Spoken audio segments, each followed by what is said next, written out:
Hello बच्चों, आज की क्लास आगे बढ़ा रहे हैं। कल तक हमने सदिश के परिणामी का परिमाण और दिशा पर आधारित एक आध क्वेश्चन किया था। उसके अलावा आपको मैंने क्वेश्चन भी दिया था, वो आपने किया होगा, नहीं किया तो कल मेरे से आके डिस्कस कर लेना। ओके बेटा, अब आगे बढ़ाते हैं अपने टॉपिक को। सदिश का द्विविमीय तल में, सदिश का द्विविमीय तल का मतलब होता है बेटा 2D में वियोजन, या बोल सकते हैं सदिश का घटक, सदिश के घटक। ठीक है बेटा, बहुत इंपॉर्टेंट है, ध्यान से सुनना, क्योंकि यही चीज आपको बार बार बोलनी पड़ेगी, करनी पड़ेगी। तो फिर ये मत कहना बोला सर हमने तो ये पढ़ा ही नहीं था। ठीक है, तो सदिश का द्विविमीय तल में वियोजन। सदिश आप जानते हैं, द्विविमीय तल का मतलब 2D का मतलब 2 डायमेंशन का मतलब जहां 2 निर्देशांक काम में आए। फॉर एग्जांपल, जैसे मान लो ये x है और ये क्या है बेटा y, तो यहां कितने निर्देशांक काम में आ रहे हैं? 2 निर्देशांक। तो 2 निर्देशांकों के कारण जो तल बन रहा है उसी को द्विविमीय तल कहते हैं। तो सबसे पहले इसका डायग्राम समझते हैं।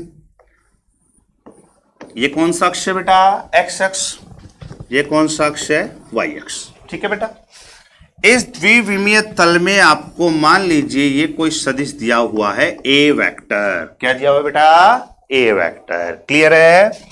और ये मान लीजिए इस अक्ष के साथ कितना कोण बना रहा है बेटा? थीटा कोण बना रहा है। बात समझ में आ गई मेरी? कि द्विविमीय तल में एक आपको सदिश दिया हुआ है, जैसे O, इसको मान लीजिए आप P। ठीक है बेटा, जो x अक्ष के साथ कितना कोण बना रहा है बेटा? थीटा कोण बना रहा है। अब आप एक काम कीजिए, इस सदिश को जैसे मान लीजिए एक फादर अपनी प्रॉपर्टी, 2 बच्चे हैं, तो 2 बच्चों में बराबर डिवाइड करेगा। हो सकता है कि एक बच्चे को वो ज्यादा देना चाहे जिससे वो अपने पास रखता है, और एक बच्चा हो जो दूर रहता है उससे, उसको कम देना चाहे। रूल अपने ऊपर डिपेंड करता है। वैसे ही हमने कहा कि बेटा ए वेक्टर जो है इसको तोड़ दो। कितने अक्ष हैं अपने पास? 2, x और y। इसमें से मान लो इसका एक भाग निकल के आ गया ax। क्या निकल के आ गया बेटा? ax वेक्टर इधर आ गया। ठीक है, दूसरा भाग हमने इसका तोड़ दिया कौन से में? y में। तो इसका दूसरा भाग क्या निकल गया बेटा? ay vector. आगे मेरी बात समझ में? कि हमारे पास सदिश a था, अब a का कोई रोल नहीं है। हमने क्या किया, इस सदिश को 2 भागों में तोड़ दिया। कितने भागों में तोड़ दिया बेटा? 2 भागों में। 2 भागों में तोड़ दिया। एक तो हो गया ax वेक्टर और दूसरा क्या हो गया बेटा? ay vector. क्लियर है यहां तक? अब आगे की कहानी आपको समझाते हैं, ध्यान से समझना। यहां से मैंने एक लंब खींचा बेटा, एक इधर से मैंने लंब खींच दिया। इसको q मान लीजिए, इसको r मान लीजिए। q मान लिया और इसको r मान लिया। एक बात बताइए बेटा, ये इसके समांतर है या नहीं है? ये वाला इसके समांतर है, तो इस दिशा में क्या जा रहा है बेटा? ay। तो मैं ऐसे लिख सकता हूं, इधर भी वेक्टर लगा के ay वेक्टर लिख सकता हूं ना बेटा, कि जैसे ये ay जा रहा था तो इसके ये समांतर है, तो मैंने इसको भी क्या लिख दिया बेटा? ay vector. अब इसको थोड़ा ध्यान से समझना। त्रिभुज OPQ में, कौन से त्रिभुज में बेटा? OPQ। ध्यान देना, OPQ में सदिश योग के त्रिभुज नियम से, सदिश योग के त्रिभुज नियम से, तो बेटा मुझे बताइए त्रिभुज नियम क्या बताया था मैंने? क्या बताया था? कि यदि किसी त्रिभुज की 2 क्रमागत भुजाओं द्वारा 2 सदिशों को निरूपित किया जाए तो तीसरा सदिश विपरीत क्रम में लेने पर उसका परिणामी सदिश होता है। पहले इस डायग्राम में आप देखो बेटा, क्रम से कौन कौन लग रहे हैं आपको? देखो, ये ax ऐसे जा रहा है, ay ऐसे जा रहा है, लेकिन a इधर नहीं आ रहा, ये a इधर आ रहा है, विपरीत हो गया।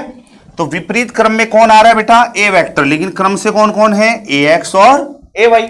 तो आप इसको वेक्टर में कैसे लिखोगे त्रिभुज नियम से? OP वेक्टर कौन सा है बेटा? विपरीत क्रम वाला। और क्रम वाले कौन कौन है बेटा? OQ वेक्टर प्लस दूसरा क्या है बेटा? Q पी वेक्टर, दो हो गए, ओपी वेक्टर बराबर OQ vector plus QP vector. तो देखो बेटा, ओपी वेक्टर का नाम बोलिए क्या है, A vector equal to OQ vector का नाम बोलिए बेटा A X vector plus QP का नाम बोलिए बेटा ए वाई वेक्टर। तो ये आपका सदिश हो गया। अब कुछ काम की बात समझ लो, मैंने आपको पढ़ाया था बेटा स्टार्टिंग में एकांक सदिश। क्या पढ़ाया था बेटा, एकांक सदिश, याद है कुछ? तो देखो बेटा, हमारे तीन अक्ष हैं हमारे पास, एक एक्स है, ये वाई है और ये वाला जेड है, ऐसे, ठीक है बेटा, एक्स वाई जेड। अब 3D है तो 3D में अपने को बनाने नहीं सकते, तो इसको मैंने मान लिया ये वाला क्या है बेटा, जेड, ठीक है बेटा। तो ध्यान रखना, एक्स अक्ष के लिए एकांक सदिश होता है आई कैप। क्या होता है बेटा, आई कैप। वाई अक्ष के लिए एकांक सदिश होता है जे कैप। क्या होता है बेटा, जे कैप। और जेड अक्ष के लिए एकांक सदिश होता है के कैप। मैंने क्या कहा कि कोई भी सदिश है अगर एक्स दिशा में है तो उसकी दिशा को लिखने के लिए हम क्या लगाएंगे, आई कैप। क्या लगाएंगे बेटा, आई कैप। वाई दिशा के लिए एकांक सदिश क्या लगाएंगे, जे कैप।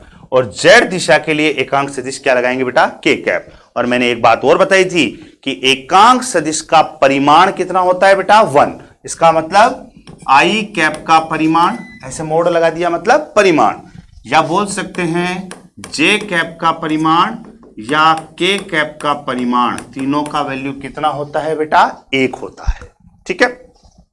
अब सुनिए ध्यान से इसको, जैसे मान लो यहां से लेके यहां तक, यहां से लेके यहां तक, वेक्टर में तो ये ax वेक्टर है, लेकिन परिमाण में केवल क्या लिखेंगे बेटा इसको, ax। मैंने क्या बताया था, परिमाण में उसके वेक्टर का चिन्ह हटा देते हैं अपन। सेम ऐसे बेटा ये वाला वैल्यू कितना हो जाएगा, ए वाई हो जाएगा, ठीक है।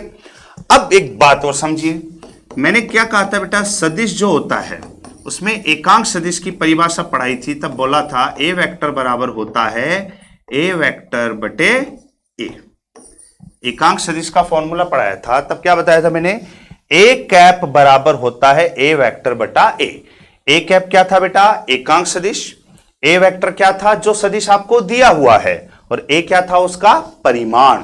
तो यहां से आप इसको वज्र गुणा करते हो तो ए वेक्टर बराबर आएगा ए इंटू ए कैप। क्या आएगा बेटा, ए इंटू ए कैप, ठीक है। तो ये आपके पास कोई सदिश है, तो सदिश को लिखने के लिए दो चीजें चाहिए, एक तो आप उसका परिमाण लिख दो और साथ में एक एकांक सदिश लगा दो, जिस दिशा में जा रहे हो उसी में एकांक सदिश लगा दो। तो देखो बेटा, ए वेक्टर को ऐसे के ऐसे रहने दीजिए, रहने दिया। ए एक्स वेक्टर में देखो दो चीजें देखनी है, ए एक्स वेक्टर है तो पहले तो देखो परिमाण क्या है और क्या है, दिशा। तो देखो बेटा, ए एक्स वेक्टर का परिमाण, यहां पे परिमाण कितना है बेटा, ए एक्स। क्या है, ए एक्स। साथ में क्या लगाना है बेटा, एकांक सदिश। तो कौन सा अक्ष है ये वाला, बोलिए कौन सा अक्ष है, एक्स। और एक्स के लिए कौन सा एकांक सदिश बताया आपको, आई कैप। क्या यूज करना है बेटा, आई कैप। तो यहां पे लिख दिया ए एक्स आई कैप, ठीक है बेटा।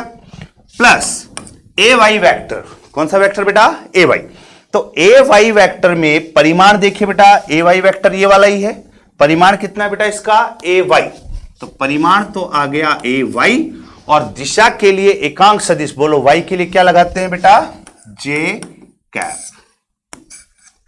अगर कोई सदिश आपको इस तरीके से लिखा हुआ मिल जाए, इसका मतलब वो सदिश कौन से तल में है बेटा, द्विविमीय तल में, जिसमें आई और जे दोनों आ रहे हों। बात समझ में आ गई। तो ये तो होता है सदिश का निरूपण। क्या होता है बेटा, सदिश का निरूपण, यानी द्विविमीय तल में सदिश को कैसे निरूपित करते हैं, कैसे दर्शाते हैं, ठीक है बेटा। इसको मैंने केवल समझाने के लिए लिखा है, तो अभी इसको हटा रहा हूं मैं, यहां से देख लेना आप लोग।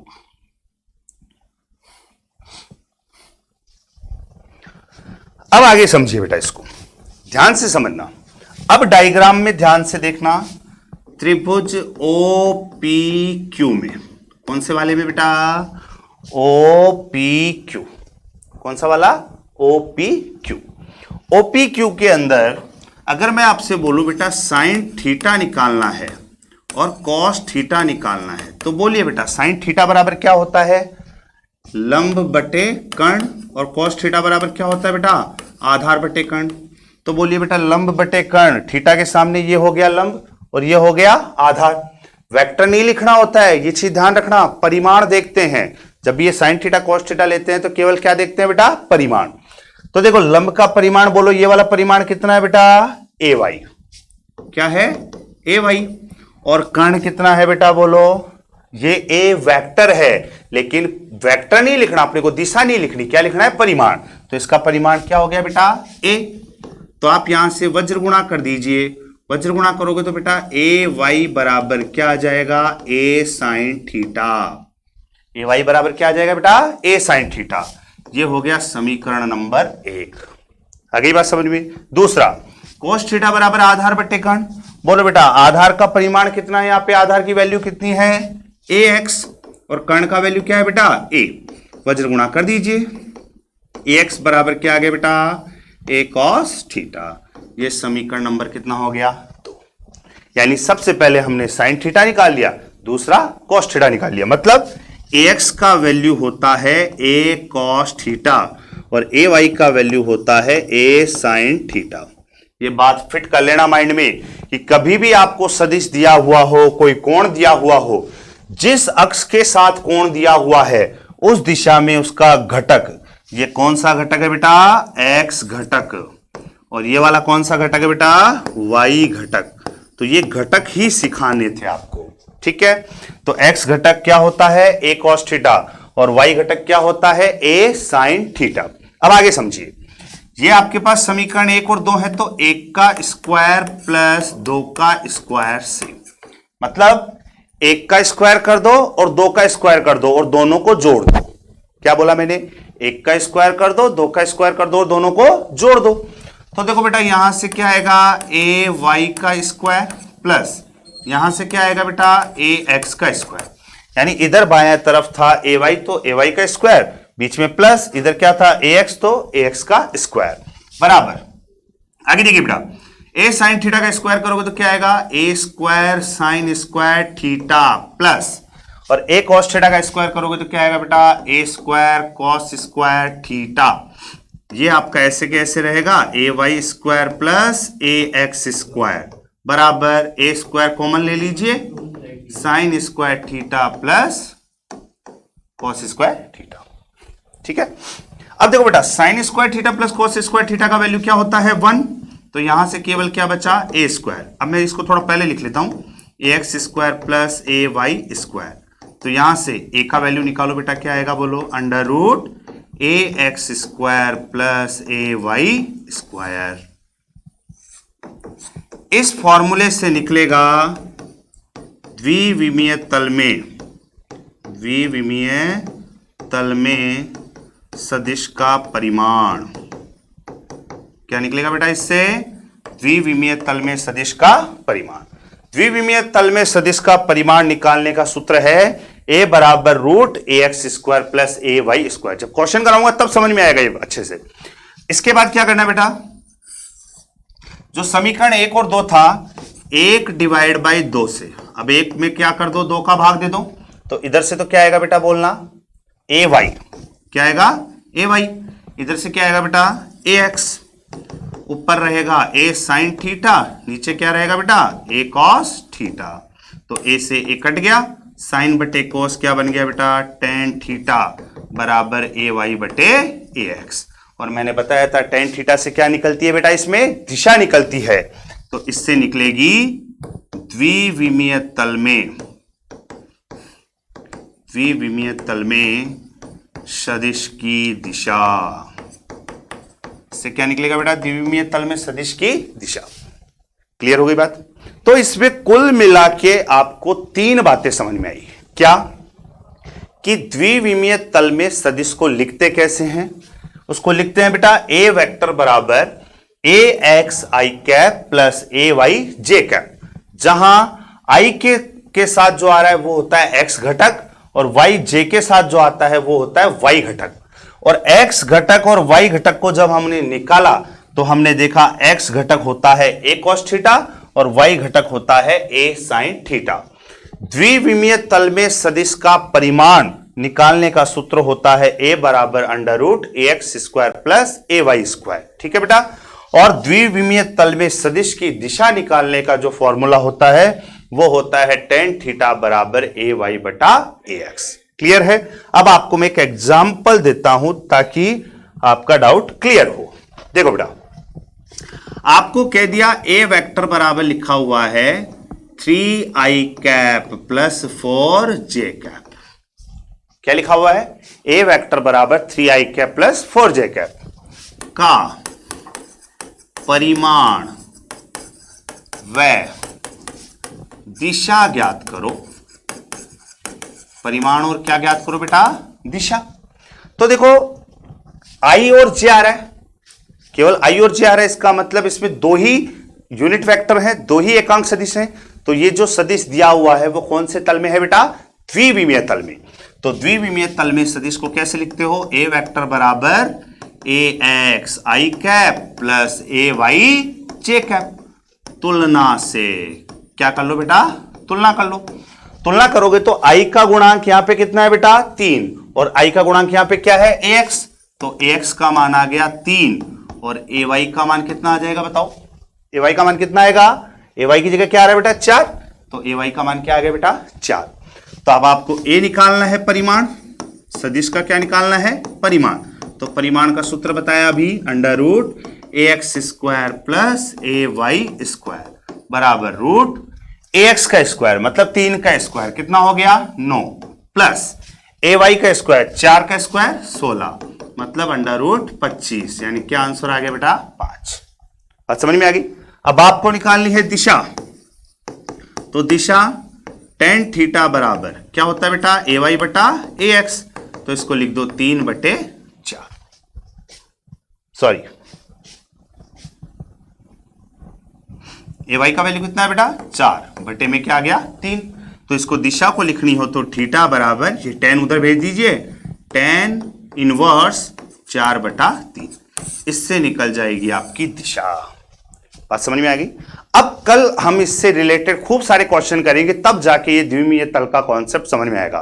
पूरे वीडियो को ढंग से देखना, एक एक स्टेप को ध्यान से पढ़ना, तभी ये कॉन्सेप्ट क्लियर होगा। और ये सबसे ज्यादा यूजफुल कॉन्सेप्ट है, क्योंकि द्विविमीय तल समझ में आएगा तभी बेटा हम त्रिविमीय तल में जा पाएंगे। तो त्रिविमीय तल में तो बाद की बात है, पहले द्विविमीय तल को अच्छे से समझा जाए। ठीक है बेटा, कल मिलते हैं फिर नेक्स्ट क्लास में। धन्यवाद।